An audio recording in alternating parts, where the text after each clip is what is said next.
Alright, welcome to the Ramble on. This is going to have spoilers for the movie Jojo Rabbit, Very much as you so. may or may not know. So, fair warning on that. Yep. Let's dive right into it then. Did you have any particular things you want to talk about before I get into my own small thing? I actually kind of want to poke your brain about what minor improvements you would make to the film. You kind of mentioned that there were some things you wanted to improve. That was a small thing I was thinking about. There were a few things where they're ultra minor details and not things where I'd be like, cinema style. But how come they didn't do that? That's a sin. I'm not going to do that garbage, but I am going to say there are some very minor things which took me a little bit out of the film, or things where if they did just some very small optimizations here and there, it would help the ending sequence especially. Let's hear it. First thing, I was really hoping that we would get some kind of a how foreigners hear English moment with the Americans that come in, because throughout the entire movie we're hearing German perfect English, perfect grammar, what have you, but when the Americans come in, we also understand what the Americans are saying, which was really confusing me for a moment, because we know that when they speak German, they understand it perfectly, but little boy says, I don't understand, while we, the audience, know exactly what the Americans said. No, right.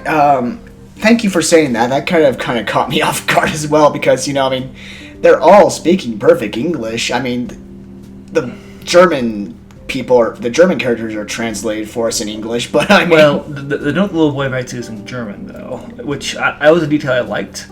But yeah. I did wish we had a moment where we'd hear the sounds of what English sounds like, or what American English sounds like to non-speakers, and then have maybe an American soldier who speaks German come in, kneel down, speak kind of broken German to him. Right, keep up that perspective, that German perspective. It would have been a small thing, but that would have helped a lot with the immersion of the film, especially at the end.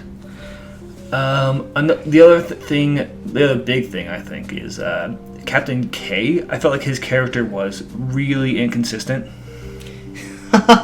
He did undergo a few personality changes as the film progressed. He was one where I never got a beat on what his character was supposed to be going for. At first he comes across as a jaded old soldier who got demoted and hates working with these kids.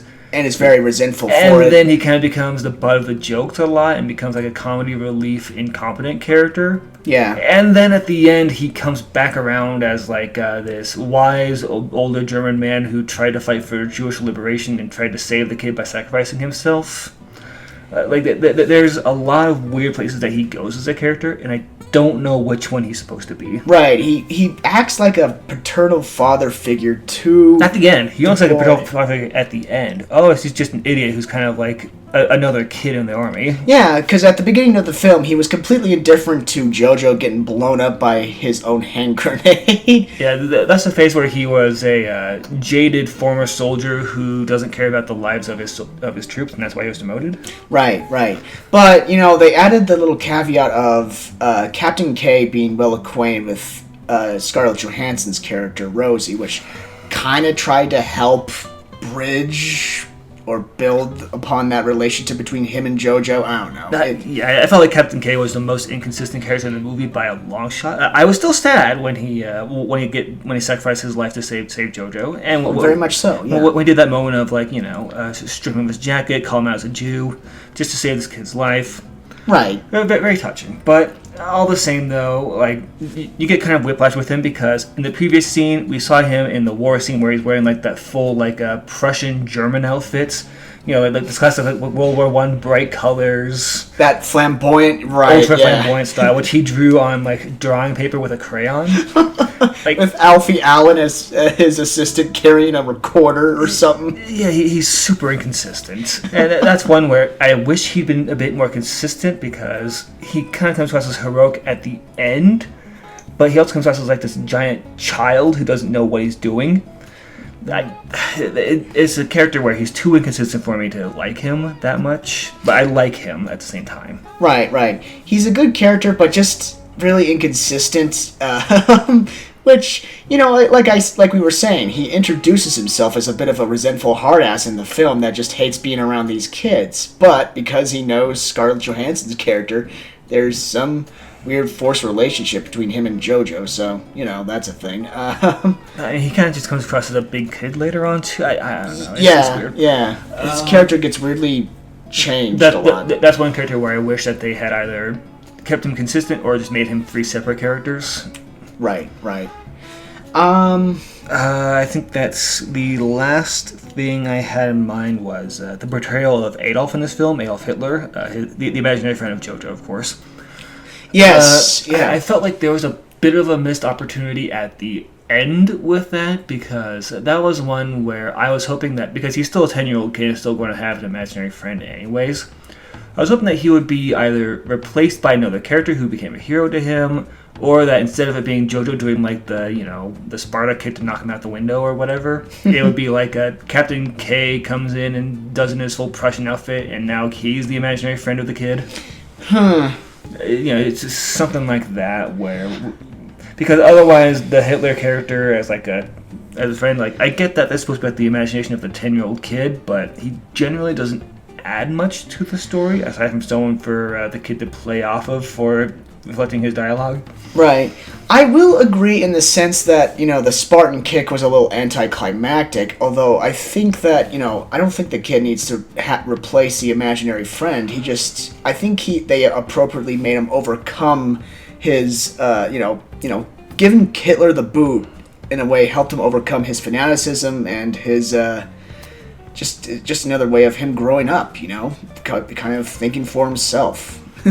And obviously this is outside a moment in the movie where you do have a few other things going on, but this is also a movie where it ends on a hopeful note. So I want it to be a moment where he's not just kicking Nazism out the door and having nothing to replace it with for a faith.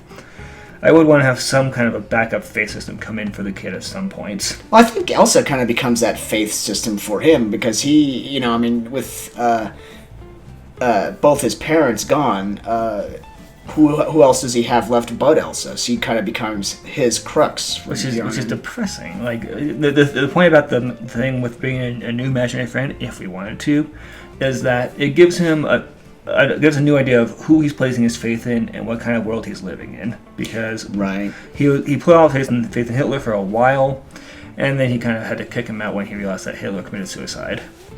And was just ultimately a bad dude all around, and was wrong, but yeah. But those are my 3 little nitpicks for the end of the film, since those are 3 things which kind of took me out of it a little bit, but not enough for me to, hate on the film. Right. It was a good film altogether. It was like a fun, demented version of Calvin and Hobbes, where Hitler is Hobbes, but it was a very tight movie, is what I would say. This has very tight corridors in this movie. It largely takes place in one house. Yes, the sets were very limited. We go from forest back to house to street back to house. Street sets were pretty in depth, though. Yeah, they were. But it was maybe a good few blocks or so. Yeah, true. It was a tight, like you said, a good tight film. Very limited sets, but the characters are what really draw you in, and this is just. So Scarlett Johansson's character. I liked her. I liked her a lot. She was contending with having to raise a little fanatic 10-year-old boy who as one of the few people in Germany who had a conscience on top of that. Right. As Captain K put it, one of the few very good people in Germany. No, she is a very heroic character. She saves Elsa. She takes her in and conceals her from the rest of the outside world to keep her safe. And also goes through the burden of feeding her, foregoing meals to make sure she's fed. She's a very strong character. She has a lot of really good scenes. Yeah, I think that this is one of the few times where I really liked Scarlett Johansson in a role. Agreed. Most times I kind of get a feeling that she's not trying and she doesn't care, but this is one where she really seems to throw herself into it, and it shows. Right. In some of her previous films, she's either wooden or just over the top. This one, she's very... I think she had fun with this role. I don't know if she had fun with it, because she plays it up super dramatic a lot of times.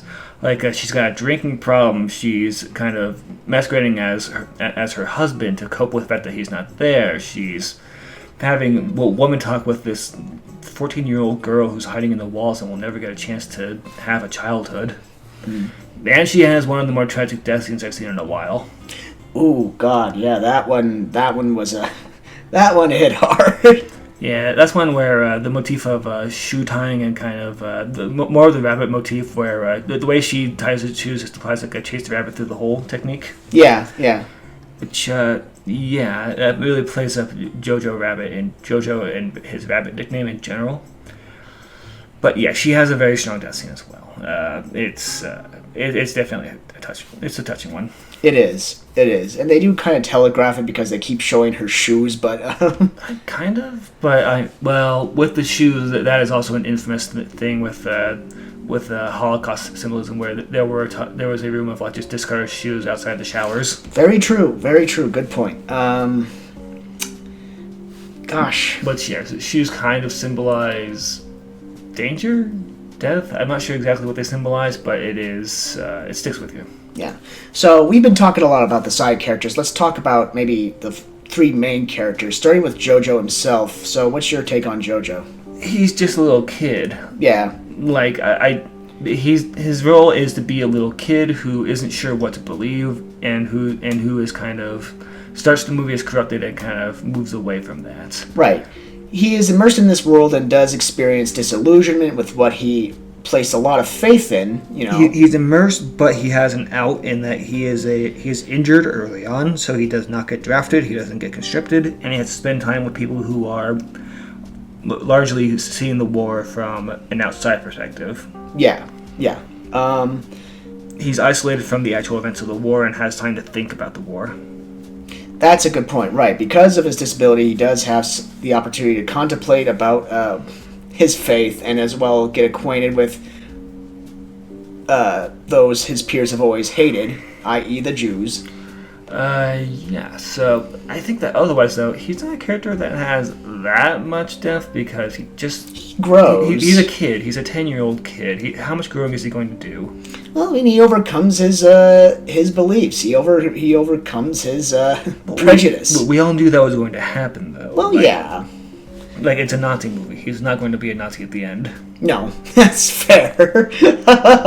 He does have a really strong scene where he tries to stab Elsa right after his mother dies. The fallback on faith. Right. No, he does take that out on Elsa inappropriately because he still clings to his faith in spite of what happened, but... As far as his interactions with Adolf go, their usual little kid imaginary friend stuff. Right. Comedic banter and, Adolf is more of a comic relief than anything else because he does break a few fourth walls here and there. He pokes fun at himself. Yeah. But beyond that, there's not really a whole lot of depth to the Hitler character because it's Hitler. It's a parody version of Hitler through the eyes of a child. So, and then Elsa herself, she comes off as hard and coarse, but that's because Nazi Germany, and she's a Jew. Pretty much, yeah. Like, I don't know if there's that much more to say about her. She's a character who's hard because she has to be.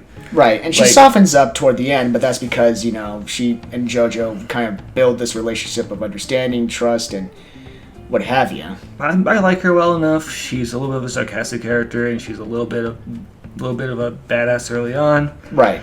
Otherwise, though, she is still a teenage character in a movie. Once again, they only have so much going they can do as characters, especially when they're starting from a place of being right. Right. Beyond that, there's not much else I really have to say about the film, unless there's another subject you wish to bring up. Not majorly. I think that there's some minor improvements that can be made on the film, but otherwise, characters are competent, the story is good, the effects are fantastic, and the themes are what you would expect in a movie like this, but they still work. Right, very much so. So final summary of this movie. I laughed, I cried, but it was a good voyage all around, It was a good film. There are some characters you grow to really like. I can't think of a character I genuinely hated outside of the Gestapo, but, that's the Gestapo. Beyond that, I highly recommend this film. Thumbs up. Yeah, likewise, I think that this film is overall very good. Highly recommend it. I think that there are some minor flaws here and there, and I think there are times where the kind of slapsticky nature of it kind of clashes with the tone they're going for at that moment.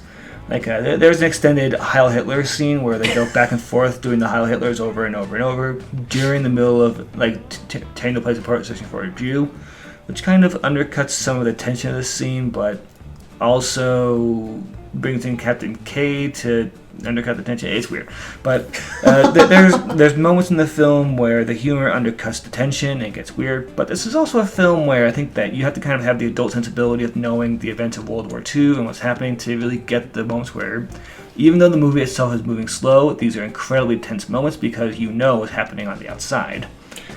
In these moments where, like, if you're like a kid or someone who just is kind of watching the movie in the moment, you're like, why is this movie so slow? I don't understand why Scarlett Johansson is drinking so much. What's going on outside the house? I can't see anything in this film. But if someone who, like, knows the basics about World War II, okay, this is when we're losing the war, things are closing in, and this is when paranoia in Germany is at its highest. Scarlett Johansson is in major danger, and the movie doesn't need to tell us that she's in danger. Right. So I think that ultimately this is a movie where you need to go with a bit of a adult perspective. There's minor things that could be changed here and there to make the movie better, but ultimately I think that the movie is very good as is, and I would still highly recommend it. Yep, yeah, that's a good point. Going into the basis of knowing what World War II actually is, that's a good perspective to have prior to the film. Unless you're a fucking Nazi and don't believe in it. Yeah, that too. So if you're a fucking Nazi, you're going to be insulted. Anyway, excuse me. This has been the Ramble On with Brendan. And Nick. See you next film.